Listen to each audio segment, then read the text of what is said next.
that I is not a concrete thing. I think as I think about these things these days, it's we fall into this sense that I is an object. It's a fixed object that goes through life being impacted by things around it. And it is a solid, concrete thing that is moving moment to moment through each moment, but it's the same I that's moving through time and space. The Buddha's enlightenment points to something quite different than that. The Buddha talked a lot about impermanence, that things are always in constant flux. So even if we want to hold this concept and idea of I, we also have to recognize that this I is constantly shifting and changing.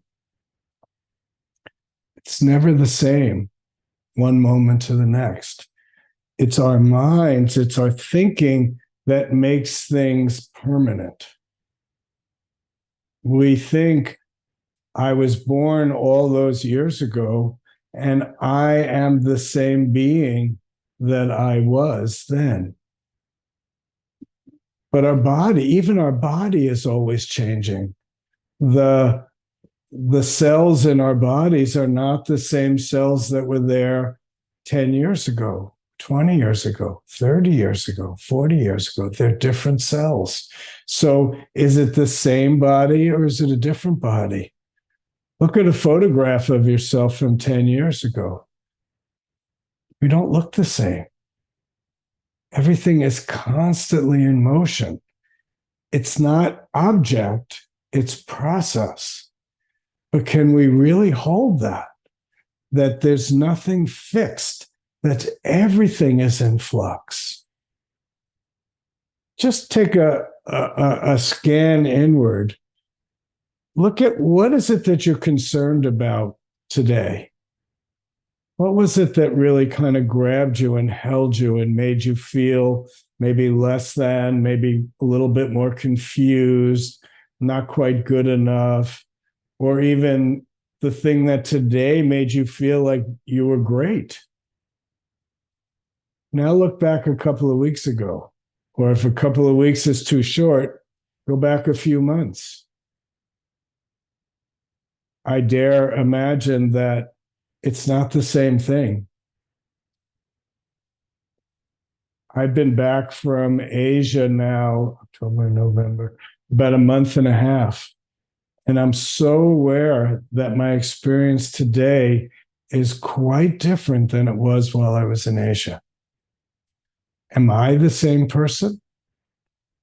Is the I that got brought out by the community of the trip in Asia and in Korea and Hong Kong, is that the same I that's being brought out in this moment as I'm speaking with all of us?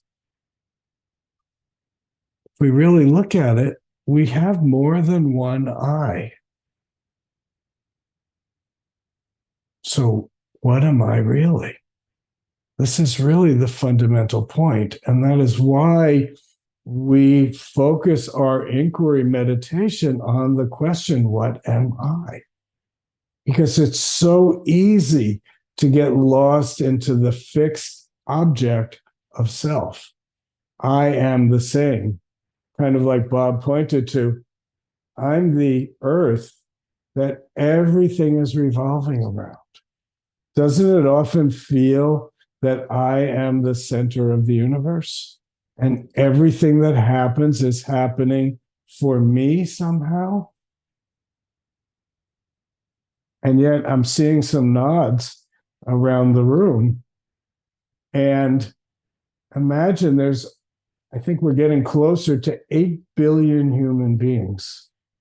Each one of us believing that we're the center of the universe and everything is arising just for us. When I speak it, it's so obviously absurd. And yet, Because as Bob pointed out, I is a construct. I is something created to make sense out of all the disparate energy that's happening at one moment. So this isn't about answering the question. It's about bringing great doubt, bringing that curiosity and wonder, and challenging our assumptions.